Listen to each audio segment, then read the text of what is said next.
자, 그 다음에 계약금 등에 관한 채무 이행의 보장입니다. 학교론 시간에 에스크로 제도라고 들어보셨어요? 그걸 따온 게 지금 제도입니다. 출제는 뭐 매년은 아니고 작년에 나왔으니까 또 한 2년 정도 걸러서 나옵니다. 뭐 출제는 비중이 크게 없으니까 여기 제목을 보시라고. 계약금 등에 반환 채무. 계약금 등을 반환해야 할 채무는 매매계약에서 매수인입니까? 매도인입니까?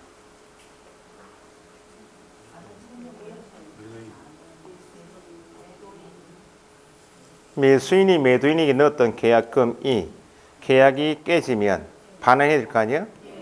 그럼 돈을 다 써버리면 매도인이 아파트 이사갈 목적으로 계약했으면 계약금 받았어. 중도금 받았어. 이사갈 동네 가서 계약금 넣어야 될 거 아니에요? 다 사용했는데 매수인에게 이전 등기가 넘어오기 전에 계약이 깨질 수 있다.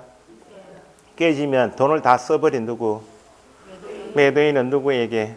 매수인에게 반환해야 할 원상 회복해야 하는데 돈을 다 사용한 다음이면 반환 채무 이행이 원상 회복 의무가 쉽다. 그걸 보장하기 위한 제도이다. 그럼 누구를 위한 제도예요 이게? 매수인을 위한 제도니까 여기에 드는 비용은 누가 부담한다? 누구를 위한 제도인데요? 누가 부담해야 돼? 그게 결론이야. 자, 여기는 반드시 나오는 것이, 여기 좀 보시면 안 되겠어요? 적지 마시고 습관적으로. 책이 너무 많이 나온다니까. 책이 저거 집에 가가지고 보니까 뭐 이해가 됩니까? 되던가요? 진짜로 젊어가지고 100% 적고 100% 이해되고. 엄청 열심히 해요. 부럽단 말이네요. 아니 뭐 별로 부럽진 않고. 중개사 시험은요 절대평가이기 때문에 남이 알고 내가 모를 수 있나 없나요? 있어요. 내가 아는데 상대방이 모를 수 있죠. 네. 상대방 따라할 필요가 없습니다. 전 범위 40개 테마 잡아가지고 내가 할 수 있는 부분을 집중적으로 하는 거예요. 안 되는 부분 때문에 할 수 있는 80%를 놓치진다고. 어려운 몇 개 때문에 시험을 망치시면 안 돼. 그러면 학원에 수업 나오시는 목적은 이거 들으러 온 거 아니에요? 수업만 집중하셔도 돼, 사실은. 그 자꾸 수업을 하다 말고 하다 멈추고 하는 이유가 계속 제가 습관적으로 그래요. 수업 방해하는 거예요, 지금. 수업 방해죄야. 가만히 앉아서 들으시면 돼. 졸리면 주무시라고. 주무시고 가시는 게 나아요. 그래, 오후라도 깨어날 거 아니에요, 그러면.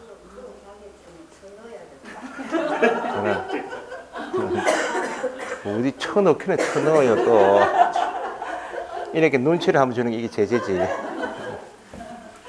자, 그래서 학개론에서 배우시는 에스크로 제도인데, 에스크로 업자가 하는 가장 기본 업무가 예치명의자입니다. 예치명의자라는 말은 들어보셨어요? 학개론 시간에?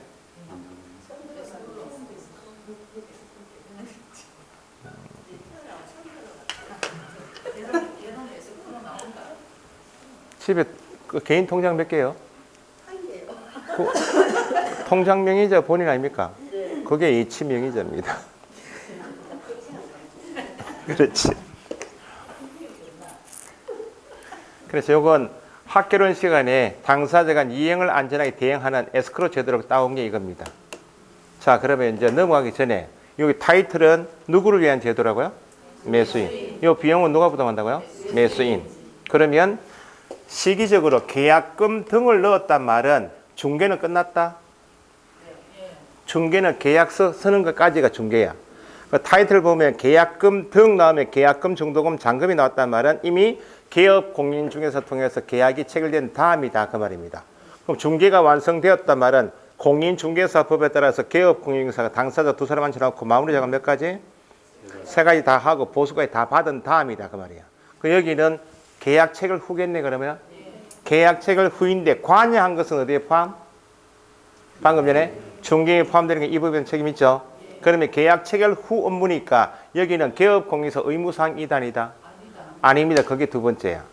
계약 체결 후 업무니까요. 봅시다 이제. 분위기 잡았어 이제. 개업 공인중개사는 거래 안전을 보장하기 위해서, 자 여기 보시라고. 학개론 시간에 에스크로가 요즘에 시험에 잘 안 나옵니다. 잘 안 나오는 이유가 있습니다. 이전에 15회 때 10회 때까지는 미국에서 공부하는 사람들이 미국에서는 땅이 크고 하니 거리가 크고 하면 계약 체결 과정에서 계약이 깨진다는 겁니다. 그래서 일반인들은 공부를 부동산 전문 지식이 없는 사람은 당사자가 직접 이행하다 보니까 지금 매매 계약한 부동산상에 어떤 위험이 있는지 파악이 안 된다는 겁니다. 그래서 계약은 둘이 합의해 놓고 제3자 보통 금융기관에 아니면 변호사한테 맡긴다는 겁니다. 그 나중에 실무적으로 가시면 좀 큰 물건 한다 하시면 토지 시행부진하면 꼭 에스크로를 하자 이렇게 이야기해요. 에스크로이란 말이 실무 나오면 그 말은 제3자 합동법률사무소 변호사 사무실 있죠. 그 대표가 나와요. 와가지고 자기 명의 통장 만들어서 언제까지 맡기자고 이행이 완료될 때까지 맡기자. 계약금, 중도금, 잔금을 시험에 잘 안 나오는 이유가 미국에서 공부하는 사람들이 국내에 들어와서 이게 좋은 제도인 건 되는데 법을 하게 만들려고 국회의원도 만나고 입법 로비도 하고 했는데 이제 실제로 당사자에 개입하는 사람이 소장 아니에요? 소장 가격이 홍보문을 돌렸어요. 이거 법 제도 만들면 할 겁니까? 하니까 무슨 소리 하노 지금. 우리는 중개보수 받는 데까지 여기 필요 없다고. 괜히 귀찮으니까 안 한다는 거예요. 그 제도가 무산됐어요. 법이 만들어졌으면 매년 시험 나오겠죠. 왜냐하면 중요한 제도이기 때문에. 그럼 에스크로 제도는 뭐인가? 여기 보시라고. 만약 아파트에 대해서 A하고 B하고 둘이 거래 경험이나 지식이 없는데 5억 원에 매매 계약했다. 우리 같으면 증을 따고 실무 교육받고 계약서 쓸 줄 알면 5억 원에 합의한 내용대로 계약서 쓰고 도장 찍고 하면 되죠. 실거래가 신고하면 되는데 지식이 없다. 그러면 이 부동산상에 어떤 위험이 있는지 알 수가 없다는 겁니다. 그래서 중립적인 제3자, 에스크로업자, 보통 금융기관, 변호사처럼 계약 당사자 아닌 중립적인 제3자 지위 찾아가서 우리가 얼마 매매했다고?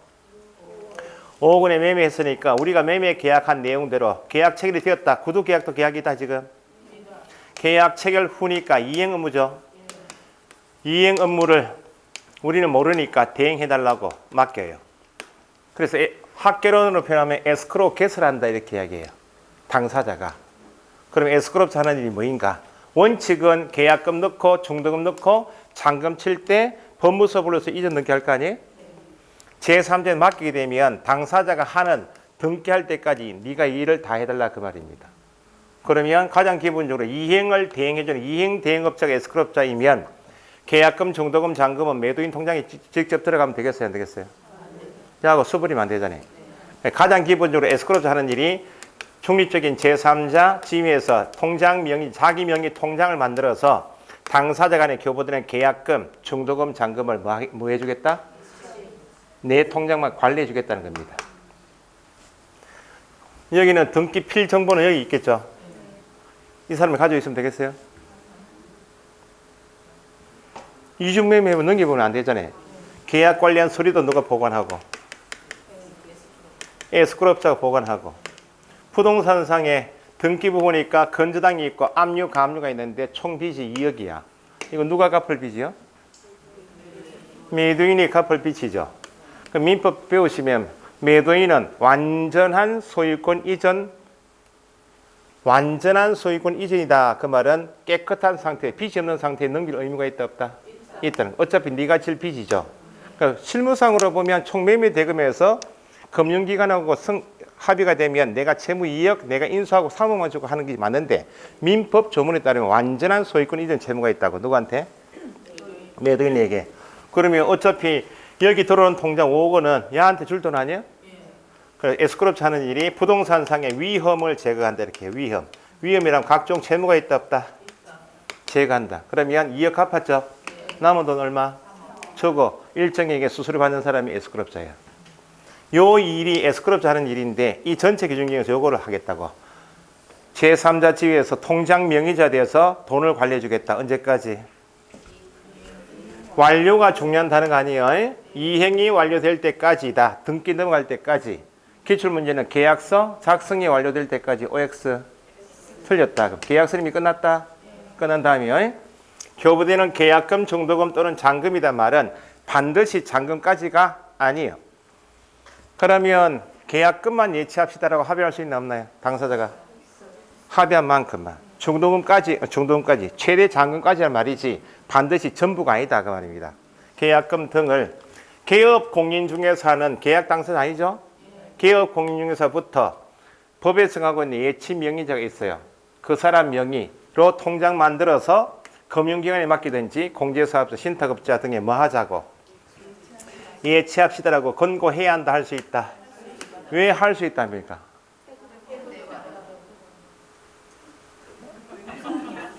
이 지금 예치하는 시점이 언젠데요? 계약 체결 후니까요. 계약 체결 후란 말은 개업공인사의 의무사항 끝났다. 그래서 여기에 해야 한다, 할 의무가 있다 없다가 1차적이에요. 그 다음 언제까지라고요? 이행 완료. 그러면 이제 시험에 이제 한 문제 내리면 조금 더 확장시켜야 되겠죠. 예치 권고할 수 있다. 매도 매수인 AB에게 예치 권고할 수 있죠. 권고받은 당사자는 거부할 수 있다 없다. 시험에 이렇게 나온다는 겁니다. 거래 계약과 관련하여 교부되는 계약금, 중도금, 잔금, 계약금 등을 반드시 금융기관에 예치해야 한다. 예치할 의무는 없다. 매도인 같으면 우리는 거부하겠죠. 이사갈 동네에 가서 계약금 내야 되니까. 그 말은 내 계획대로 사용할 수도 있다 없다. 매도인은 내 계획대로 사용할 수 있다. 사용할 수 있다 하면 이사갈 동네 가서 계약금 넣을 수 있다 그 말입니다. 내 돈 아니야 지금? 내 아파트 판 대금이잖아요. 그 말은 예치 공고를 받아도 거부할 수 있다 없다. 취지는 알겠는데 나는 이사갈 동네 가서 아파트 계약금 넣어야 됩니다. 못 맡기겠다. 거부할 수 있다. 거부해버리면 이 조항 끝. 그죠? 그럼 거부할 수 있다. 거부했다 나오면 여기 끝이면 이건 시험에 여기까지 안 나온다. 요걸로 해가지고 한 문제 안 나온다는 거야. 그러면 당사자가 예치 공고를 받았는데 특히 매도인도 잔금 지급하고 등기할 때가 이제 보통 한두 달이죠. 한두 달까지는 나도 돈이 급한 게 아니고 깨지면 내가 다시 돌려줘야 된다니까. 그럽시다. 합의할 수 있나 없나요? 합의했다는 말은 언제까지? 이행 완료될 때까지 통장 만들어서 관리합시다. 됐죠? 그러면 이행 완료될 때까지 5억 원을 예치하기로 했다. 그럼 예치 권고에 합의한 당사자, 특히 매도인은 네가 권고에 합의한 다음에는 원래 내 계획대로 사용할 수 있었던 사람이 누구예요? 매도인이죠. 합의한 다음에는 합의한 내용대로 이행 완료될 때까지는 절대로 사전에 못 뽑았습니다. 이렇게 하면 되겠어요? 우리가 매도인이야 지금. 좋은 취지 합의했어요. 그런데 내가 돈이 중도에 한 2억 필요해 급하게. 그러면 미리 수령할 수도 있다 없다. 만약에 합의한 다음에는 절대 못 뽑았습니다. 이렇게 해버리면 우리가 매도인이면 알겠습니다. 돌아서야 돼요? 그런 것들은 안 하랍니다. 왜냐하면 원래 내가 자유롭게 사용할 수 있었던 돈이기 때문에 합의한 경우에도 누가 급하면 매도인이 급하면 미리 수령할 수 있도록 봐주겠다는 거. 그러면 수령은 할 수 있는데 만약 2억 원에 사전에 2억 원을 수령했다. 아직까지 잔금이 들어오기 전이고 등기 넘어가기 전이죠. 계약이 깨질 수 있나 없나요? 그러면 수령에 사용한 돈은 다시 뭐 해야 돼? 반환해야 되죠. 돈이 없으면 보장해 줄 수가 없잖아요. 요것 때문에 예치합시다 한 거 아니에요? 그럼 수령할 수 있다고. 수령해서 사용한 다음에 깨지면 네가 돈이 없으면 반환을 보장해 줄 수가 없으니까 네가 돈이 없는 경우에 대비해서 지급보증서 가져오라고. 지급보증서는 왜 가져온 거예요 지금? 돈 찾아 쓰려고. 그러면 돈은 누가 관리하고 있는 거예요? 명의자가. 예치 명의. 무조건 모르면 예치 명의자야. 명의자가 통장 관리하고 있죠. 명의자에게 지급보증서 주고 수령할 수 있다. 그 내용이 지금. 미리 수령할 수 있다 없다? 누가? 예치 명의자. 무슨 이 명의자는 지도 나한테 그렇지. 실컷말하지 땀나는데. 누가 지금 돈을 차다고 쓰고 싶은데? 매도인이 사용한 다음에 계약이 깨질 수 있나 없나요? 깨진 데 대비해서 반환을 보장해야 되겠죠. 금융기관이나 보증보험회사가 발행하는 보증서 가져오라고. 보증서를 누구한테 주고? 명의자요. 매수인에게 주는 거 아니다 그 말입니다. 미리 수령할 수 있다.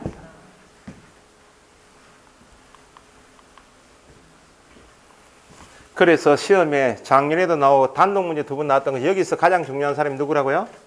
중요한 사람이 예치 명의자가 중요하다. 그죠? 마이크 소리를 낮췄어요 혹시? 아, 뭘 괜찮아요. 목이 지금 아파 죽겠구만.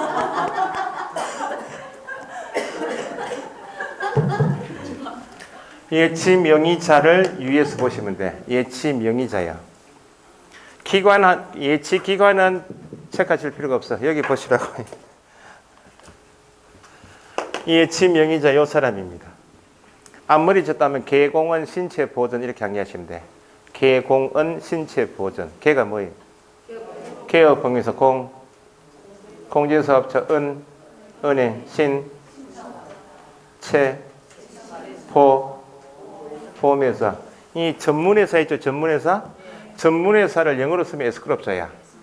그 나중에 본문을 보시면 계약금도 관리하고 서류 보관하는 전문회사야. 시험에는 에스크롭자가 안 나와요. 전문회사로 나와. 요건 반드시 이게 시험에 나올 수밖에 없는 이유로 아시겠죠? 여기는 에스크롭자 역할을 수행하는 사람이 누구다? 예치 명의자. 그럼 기관은 제한이 없어요. 금융권에 맡게 되고 공제사업자, 신탁업자 등이니까 우체국도 통장 발행해야 하네요. 최신건설도 되고 보험회사도 여기는 제한이 없어요. 기관은 체크할 필요가 없어요. 그 다음 체크할 게 이거 미리 수령하기 위해서 보증서를 발행받아야 된다. 보증서 발행 기관은 금융기관하고 누구? 자 여기 보시라고. 예치 명의자는 그냥 보험회사야. 보증서 발행 기관이니까 앞에 보증보험회사야. 요 두 사람. 여기 몇 사람이야? 7사람. 개공원 신체보증, 금증 이렇게 암기하시라고. 금융기관 보증보험회사. 그래서 시험에는 여기 법원이 있나요? 없나요? 매수인. 없어요. 그래서 7사람을 요 조항을 모르면 반드시 묻는 게 예치 명의자야. 공탁기관 이런 말이 있어요? 거래 당사자 안 된다는 겁니다. 자, 한 개 남았어요. 법조항이 3개밖에 없어요. 권고할 수 있다, 미리 수령할 수 있다, 그 다음에 권고에 당사자가 합의했다고 합의.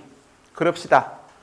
합의한 내용에 대해서 당사자 이렇게 이야기해요. 나는 소장 당신을 통해서 계약했고 소장이 계약이 깨지면 돌려줘야 된다 그러니까 개공은 신체보증 다 필요 없고 소장 당신 명의로 예치해달라고 의뢰할 수 있나 없나요? 있다. 그러면 보시라고 이제 예치 권고할 수 있다는 것은 의무사항이 아니면 손을 떼어도 의무 위반이 아닌데 권고를 했단 말은 관여하게 되었다 그 말이고 관여해서 권고를 받은 당사자가 합의했고 합의한 당사자가 딱 찍어서 누구 명의로? 개업공에서 당신 명의로 예치해달라고 하면 그때는 이제 의무가 발생된다는 거야. 그 일을 우리가 소장이 하겠어요? 안 하겠어요? 귀찮다는 거야. 법이 안 만들어졌다는 겁니다. 누구 명의로 예치한다고요? 가장 중요한 겁니다. 개업 공용회사 명의로 예치할 때 예치 관리 의무가 있다 없다? 그럼 관여하게 되었다 지금. 관여한 것은 어디에 포함? 중개에 포함되면 중개와 관계 있는 것은 기본 제재가 뭐? 업무정지. 개업 공용회사 명의로 예치하는 경우 의무를 위반했다 나오면 제재는 업무정지 대상이다. 약정해야 한다. 2개 나와 있죠? 약정해야 한다. 여기 보시라고요.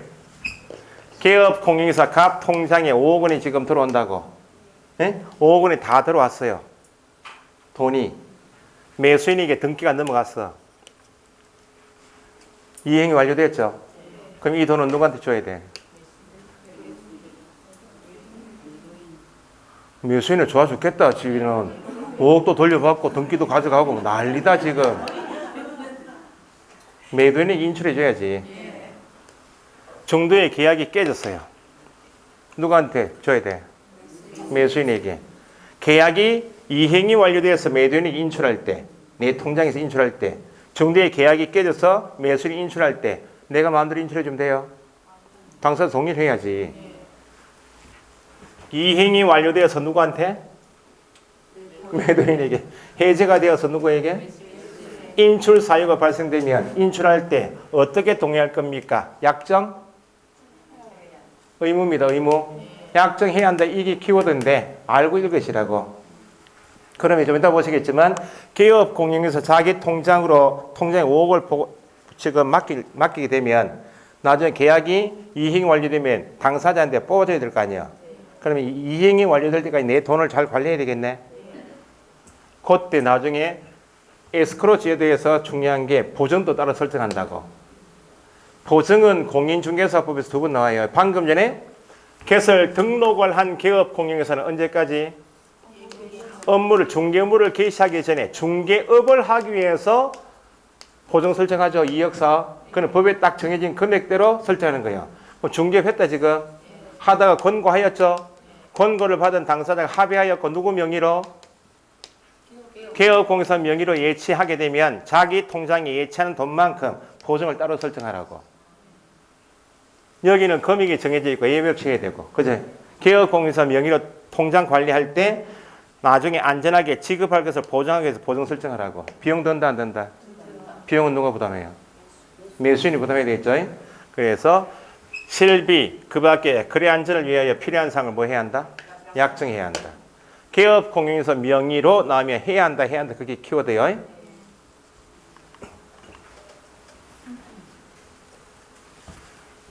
보증 설정 및 교부 의무 방금 말씀드린 겁니다. 계약금 등을 개업 공인중개사 명의로 통장 면으로서 관리하게 됩니다. 그러면 예치 대상이 되는 돈만큼 계약금만 맡기면 계약금에 해당하는 금액, 중도금까지면 중도금에 해당하는 금액, 잔금까지 해당하는 금액을 보장하기 위해서 뭐 하라고? 보증보험 공시에 공탁하라고. 비용 든다? 설정했으면 당사자에게 관계증서 사본을 교부하거나 전자문서 제공해야 한다. 아시겠죠? 시험은 여기 잘 나와요. 3, 4번. 내 중개사무소 출입관리, 수입 지출 관리하는 통장이 만약에 국민은행에 있다. 잔액이 지금 한 1,000만 원 남았다. 거기 같이 5억 같이 섞으면 돼요.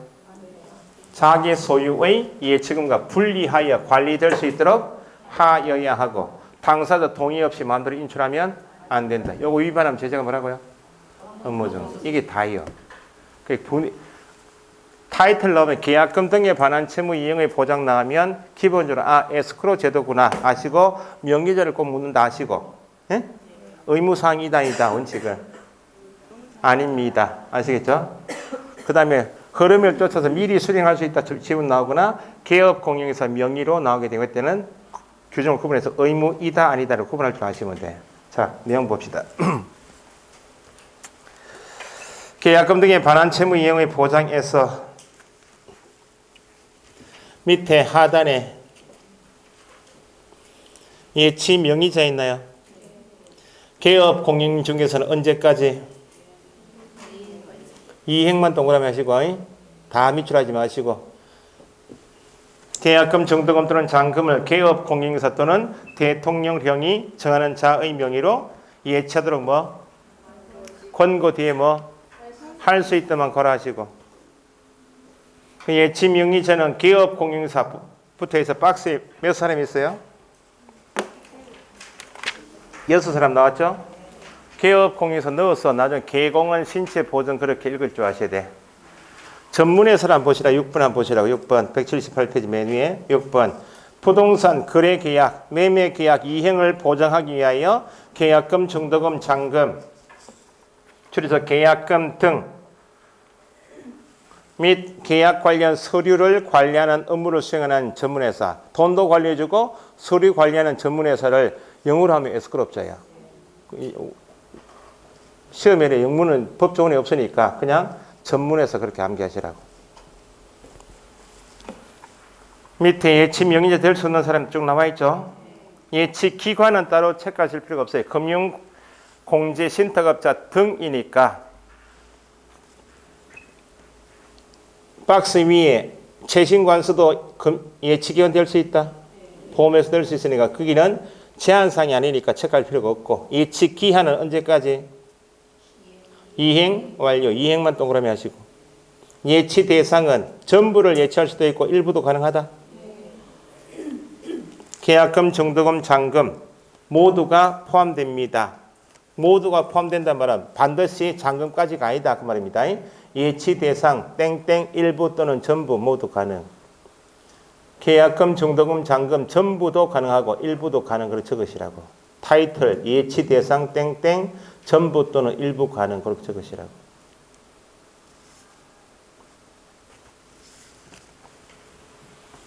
6번 별표. 예치 명의자가 누구인 경우? 개업 공인중개사인 경우에 의무가 있다 없다? 있다. 분리 관리 및 이민출 금지죠. 개업 공인중개사는 끝에 해야 한다 나와야 되겠죠. 거래 계약과 관련하여 계약금 등을 자기 명의로 예치하는 경우 두 가지입니다. 자기 소유의 예치금과 분리하여 관리될 수 있도록 하여야 하고 동의 없이 인출하여서는 아니 된다. 분리하여 관리할 수 있다. 이렇게 나온다는 겁니다. 동의 없이 인출할 수 있다. 틀렸어요? 필요한 사항을 약정해야 한다. 그 뒤에 옆에 페이지 약정하여야 한다. 그거만 체크하시고 179페이지 끝에 둘째 줄의 끝에 따로 보증 설정한다. 안전하게 지급할 것을 보장해야 되죠. 둘째 줄 지급할 것을 보장하기 위하여 예치하는 예치 대상이 되는 계약금 등에 해당하는 금액을 보장하는 보증보험 공지에 공탁하여야 하며 했다면 사본을 교부하거나 전자문서 제공해야 한다. 위반 시 제재는 뭐라고요? 업무정지. 밑에 사전 수령은 미리 수령할 수도 있다. 박스 밑에 보증서에서 끝에 미리 수령할 수 있다. 밑줄. 누가 수령해요? 매도 임대인이. 수령한 다음에 계약이 해제가 되면 보장해야 되죠. 누가 발행하는 보증서?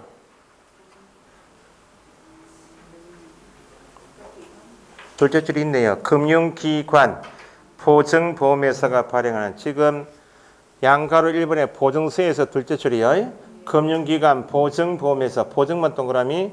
가장 중요한 단어가 보증서를 누구한테 교부하고? 예치 명의자이지 매수인 X. 당사자에게 직접 교부하는 것이 아니다. 됐죠? 그 정도 하시면 돼요.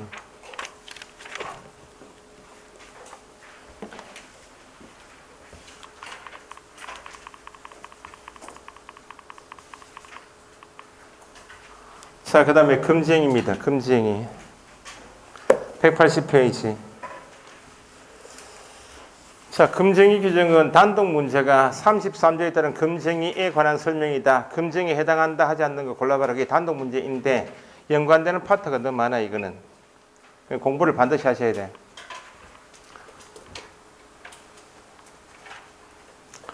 자, 일단 금지행위는 좀 이따 교재 보시겠지만 14가지를 정하고 있대요. 14가지. 14가지를 구분하는 게 핵심이란 말은 33조에 정하고 있는 14가지 행위가 어떤 행위인지가 가장 중요해요. 두 번째는 14가지 중에서 현재 중개사무소에 있는 개업 공인중개사, 소속 공인중개사, 중개보조원, 법인이면 누가 있어요? 법인? 대표자 포함하여 누구? 사원, 임원까지가 개업 공인중개사 등이죠. 등에게 9가지 금지행위, 총 14가지 중에서 개업 공인중개사 등에게 적용되는 게 9가지가 있는데 거기에 관한 판례가 시험에 나오면 지문이 길어져요. 위반시 제재인데 이게 기본 한 문제짜리인데 나중에 가시면 포상금 지급할 수 있다 없다 이게 나와요. 포상금 지급 대상에도 금지행위 14가지 중에서 7가지는 포상금 지급 대상. 오늘 마지막 시간에 배우시겠네. 부동산 거래질서 교란행위 할 때도 지금 보시면 14가지가 다 교란행위야. 그 다음에 요거 말고 단독 문제 또 다시 나오게 되면 고용인의 업무상 행위는 나오면 누구도 책임이 있어요? 개업 공인중개사의 책임을 묻는 조항 중에서 양벌 규정 기억납니까? 양벌, 쌍벌이죠.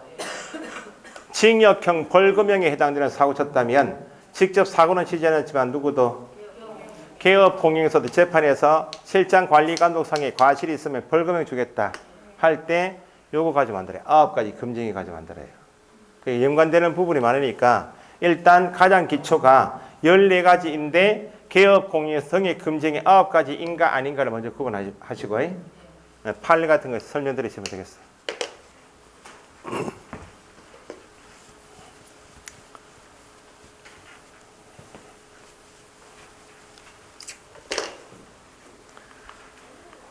나는 좀 쓰고 해야 되는데 못 쓰게 하니까 자꾸 쓰니까. 볼펜을 쥐고 있는데 눈치는 자꾸 보이고.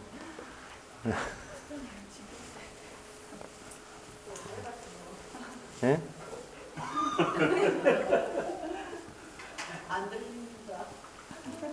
앞에 계시는 분이 뭘 적어야 되는데 못 적도록 자꾸 쳐다보니까 볼펜을 쥐고 있고 못 적으니까.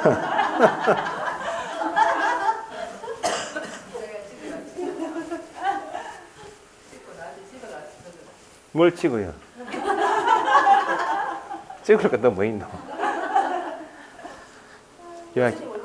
예약집 나올 거야. 조금 있으면 예약집 나올 거야.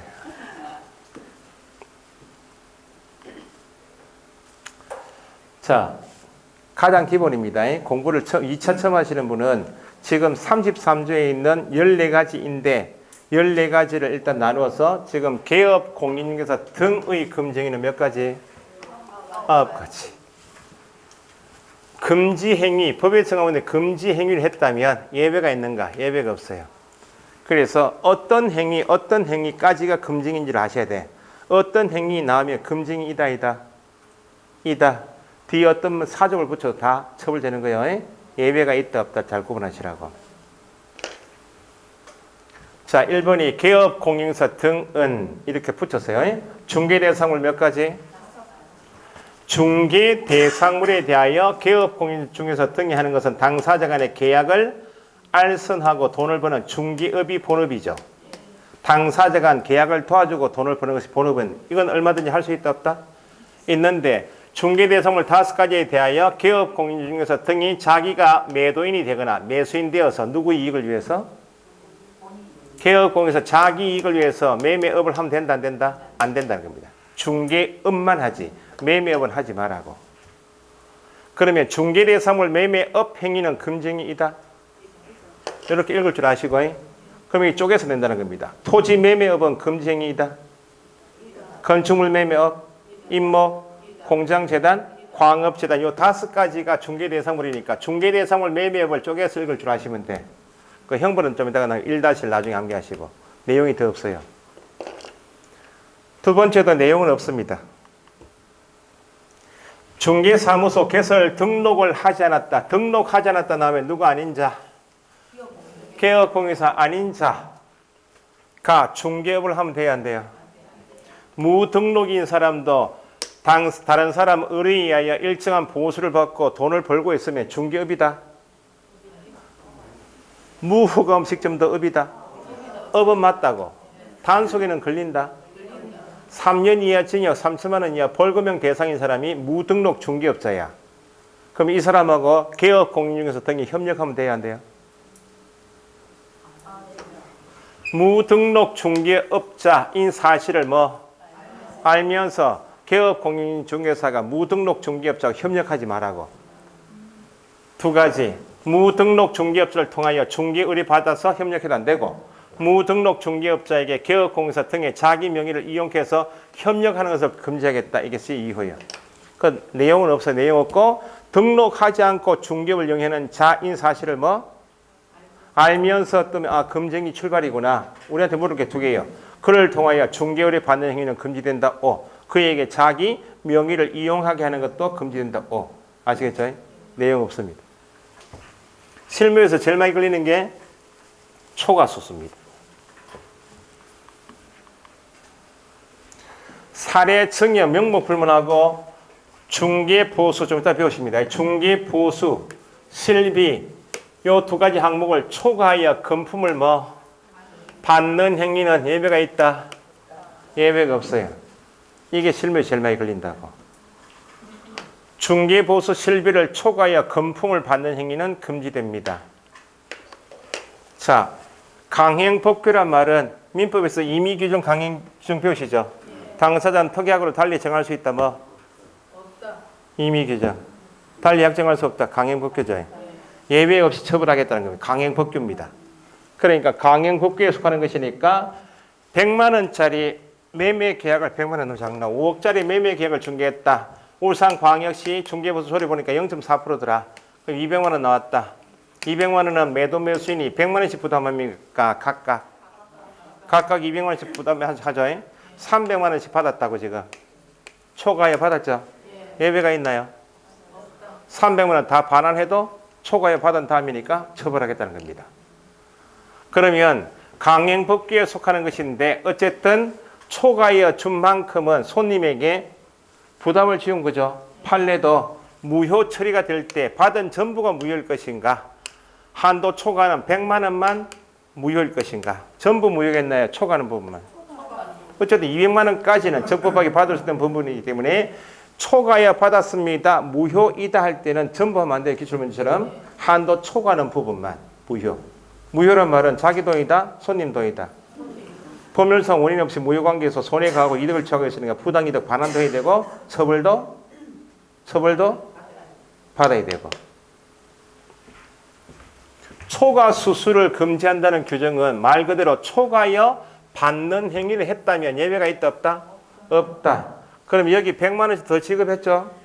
100만 원 더 지급한 만큼 손님에게 손해가 발생되어야 초과 수수입니까? 손해 발생 관계없이? 관계없어야 되겠죠? 초과 수수 금지 규정은 초과에 받았다면 그 자체가 금징이다 는 말은 초과액 상당의 재산상 손해가 발생되어야 한다? 손해 발생함을 요건으로 하지 않으니까 초과에 받는 행위했다면 손님한테 초과액만큼 손해가 발생되었습니까? 확인한 다음에 처벌하겠다는 건 아니다 그 말입니다. 아예 초과에 받았다면 그 자체가 처벌 대상이다.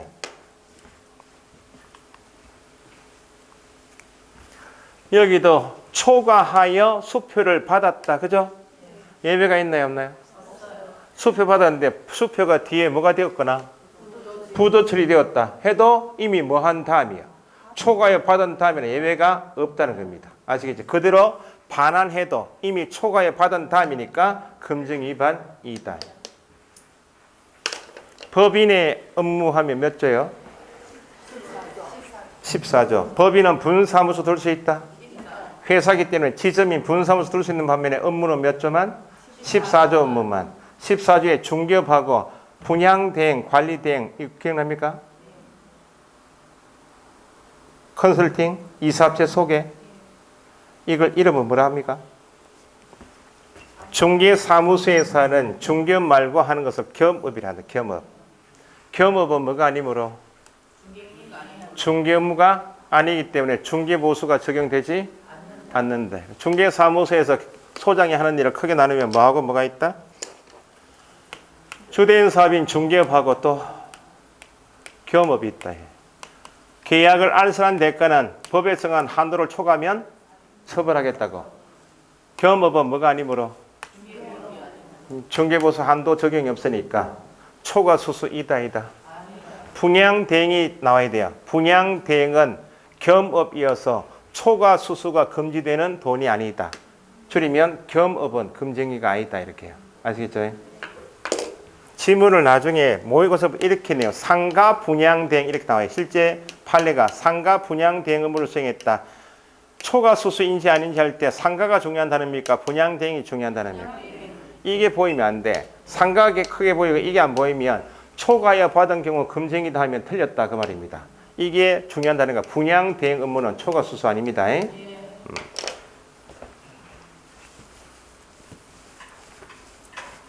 실무 가셔가지고 잘 걸립니다. 제가 아는 수강생이 오피스텔 원룸 전문인데 보통 수수료가 보수가 30만 원, 20만 원 이렇답니다. 5만 원 더 받으려고 그렇게 애를 쓰더만요. 5만 원. 저를 만나면 5만 원 더 받았어요. 자랑합니다. 한번 걸렸지. 걸려 5만 원 이어서 봐준 거야. 그래도 등록관청은 의무정지 때립니다. 검찰청이 갈 정도는 아니잖아요 지금. 경찰서까지. 그러니까 반환도 해주고 사고 친 다음에는 답이 없습니다. 초까지 마시라고. 받을 것 같으면 한 5억 정도? 토지 큰 보지 5억이나 10억 받고 뭐 갔다 오지 뭐 싶으면 그때 받으시라고. 그래 옆에 소장이 10년 넘은 소장이 200만 원짜리 아파트인데 300만 원 받았다고 막 자랑을 해. 그거 안 걸려. 우리는 그 200만 원 받는 거 아는데 따라 한다는 겁니다. 근데 그 소장이 가르쳐주는가? 안 가르쳐줍니다. 왜냐면 그 소장 입장에서 보면 나도 경쟁자 아니에요? 사명 받으면 돼. 이렇게 이야기해요. 받아도 되는지 뭘 알고, 예, 통장 300만 원 그냥 입금시키시면 됩니다. 하는 순간에 걸리는 거야. 그 소장 어떻게 받아요? 200만 원은 통장 입금시켜 주시고, 잔금 줄 때 현금 싹 받아야 되는 거지. 일단 증거를 없애요. 그래도 손님은 녹음 뜹니다. 걸린다는 겁니다. 나중에 부동산 해보시라고. 그리고 우스갯소리로 중개사무소 옆에는 뭐가 있어야 한다? 약국도 있어야 되고 편의점도 있어야 된다고. 늘 머리가 아파요. 두통약 사 먹어야 되고 열받으면 옆에 편의점 가가지고 캔맥주 2개 사 먹고 집에 자야지. 그 사람이 언제부터 비실비실해요. 이것 때문에. 두 번째 욕심 부리는 게 또 나와. 자, 중개 대상물에 대하여 매매 교환 임대차 거래할 때 중요사항이다. 거래상 중요사항이란 말은 당사자, 거래 당사자에게 중요사항이면 다 배우셨듯이 성실 정확하게 설명해줘. 근데 거짓말했다고. 거짓된 은행 그 밖의 방법으로 중개의뢰인의 판단을 그렇게 치겠다. 대표로 기획부동산 생각하시면 돼. 기획부동산에서 옛날에 토지 또 이용식 씨 또 이야기해야 되나? 개그맨 이용식 씨 이야기했죠. 연예인 돈을 많이 벌 때 연예인들이 그렇게 키가 얇아가지고 땅을 나중에 은퇴 생각에 땅을 좀 매입해 놓으시죠. 했는데 알겠다고 누구 후배가 소개했을 거 아니에요? 기획부동산한테 해가지고 가보지도 않고 그냥 입금식에 등기를 넘겨 받아놨어요. 이제 지금 이용식 씨 나이 많잖아요. TV 나오고 하는 말이 땅을 좀 매입했는데 나도 키가 얇아가지고 차를 타고 집을 짓고 갔는데 서해대교에서 차가 멈췄다는 거 아니에요. 밑에 쳐다보고 물이 빠지면 내 땅이고 물이 들어오면 내 땅이고. 그게 기획부동산이에요. 보통 기획부동산에서 관광차 불러가지고 현장 안내 막 하잖아요. 사실은 산에 있는, 제가 아는 사람 산에 있는 여기 좀 있는 여기 바위 돌산에다가 쪼개놨어요. 이걸 보여주면 사겠어요 안 사겠어요? 안 사지. 평평한 이렇게 땅이 좋은데 여기 딱 소개시켜줘요. 그러면 우리는 일반인들은 법률 지식이 없잖아요. 모르니까 이 땅이 모양이고 다 분할해가 다 등기 받는다는 거야. 그 나중에 내가 돈이 필요해서 집은 짓고 가보니까 어디요? 산 중턱이야. 이게 기획부동산에 이렇게 사고를 마신다는 거야. 기획부동산에 있는 누가 더 중개보존이. 중개사고 61% 이상은 중개보존을 사고 친다고. 보존을 규제하는 규정이 계속 들어온다 지금. 그런 취지. 이거예요. 거짓말해서 계약하게 속여서 계약하게 만드는 게 금쟁이에요. 그러면 금쟁이에서 거래상 중요 사항에 대하여 거짓된 은행으로 판단 그렇지 않은 것은 금쟁이다 할 때 요건인 거래상 중요 사항은 뭐가 중요 사항인가? 대상물 표시사항 중요합니까? 중요하지 않아요. 무슨 동 몇 번지, 지목 뭐, 지목이 뭐다, 면적이 얼마다 중요하죠? 대상물 자체 이미 설정되어 있는 표시사항, 권리관계, 공법상, 제한사항뿐만 아니고 뭐도 중요사항이다. 가격도. 매매 계약할 때 매수인 입장에서 보면 매도인이 내놓은 가격은 매수인에게 중요하다. 그 가격 가지고 합의 들어갈 거 아니에요. 가격도 중요사항에 포함된다. 그럼 판례가 두 개밖에 없어요. 개업, 공인중개사 등이 서로 짜고 매도인이 내놓은 가격은 중요하다. 5억 원에 내놨다. 그러면 개업, 공인중개사는 매수인에게 얼마로 설명해야 돼요? 매도인이 내놓은 금액이 5억입니다. 설명하고 5억 원에 합의시켜야 될 거 아니에요? 그런데 개업, 공인중개사가 매도인과 짜고 5억 원인 사실 저한테 5억 원 내놨다고 이야기하지 마시고요. 짠다는 거야. 6억에 팔아먹고 무척 높은 가격으로 매도하고 차액 1억 원을 가져간 행위는 금쟁이이다 아니다. 일단 짜고 숨겼다는 말은 정확하게 설명했나요? 거짓말했나요? 여기 거짓된 은행 그 밖의 방법에는 적극적으로 아닌 사실을 이다라고 거짓말한 것도 포함되지만 설명해야 할 중요사항인데 짜고 숨긴 것도 거짓말 맞죠? 그래서 거짓된 은행 그 밖의 방법에는 가격도 중요사항이고 짜고 숨긴 행위는 정확하게 설명한 것이 아닌 거짓된 은행에 포함되니까 금쟁이 위반이다 그 말입니다. 기획부동산 생각하시면 돼요. 기획부동산이 이거 아니에요. 지금 매매 계약을 중개하는 임야가 뭐로 결정되었다? 그린벨트로 묶였다고. 가격은 떨어지죠. 매수하는 사람도 없죠. 상당한 가격으로 현금하기 어렵다 그러면 안 팔리는 물건인데도 불구하고 그러한 사실을 모르는 누구에게? 매수인에게 비싼 값에 팔려요, 안 팔려요? 조건이 떨어지고 사람도 없어요. 비싼 값에 전매할 수 있다가 뭐? 기만. 이게 거짓되는 인포시예요. 짜고 숨겼네 가격, 개발 제한 구역으로 결정, 기막 나오면 사후 위반인 줄 아셔야 돼. 옛날에 토지할 때 토지 한참 잘 해먹은 사람들은 이렇게 이야기해요. 현장 안 내가면서 저기 이면아 설명 현장 갈 때 여기 이제 매수인 뒤에 모시고 하면서 여기 사장님 4차선 도로 개통되는 거 아시죠? 이렇게 던져요. 그 매수인이에요 지금. 어떻게 생각해요? 예 이렇게 할 거 아니에요. 예 몰랐는데 그래서 소장이 한 번 더 치고 나가요. 그래서 제가 귀찮지만 몇 번 전화드린 이유가 가격은 계속 오르고 있다고. 더 오르기 전에 잡으시라고 계속 전화드린 겁니다 하니까 홀딱 빠질 거 아니에요. 현장은 나중에 보고 빨리 계약서로 가자고. 그게 난 속히는 거예요. 점을 따시면 중개업을 종사하지 않아도 이건 거짓말 같다. 그걸 느낀다. 그럼 저한테 전화하시더니 누가 전화 알아보면 되죠. 뭐. 지적도 띄본다든지. 아니면 가장 좋은 것은 관할청이 있을까? 울산 같으면 관할청에 전화해보면 돼요. 개발이나 도시계획관에 가시면 여기 도로개통되는 거 맞습니까? 무슨 소리 하냐고 지금. 거기 누가 그거 다닌다고 도로개통 하냐고. 그게 기획부동산이에요. 자, 지금 개업 공영사 등의 금쟁이를 9가지 배우시는데 4가지를 배우셨대. 4가지. 총 14가지 중에서 다 징역형 벌금인데 14가지 중에서 요 4가지. 앞에 매매업, 무등록 중개업자 알고 협력하는 거, 초과에 받는 거 하고 판단 그렇지. 요 4가지만 형벌이 1년 이하 징역 1천만 원이야. 암기하실 때 나중에. 나머지 10가지는 3년 이하 징역 3천만 원이야.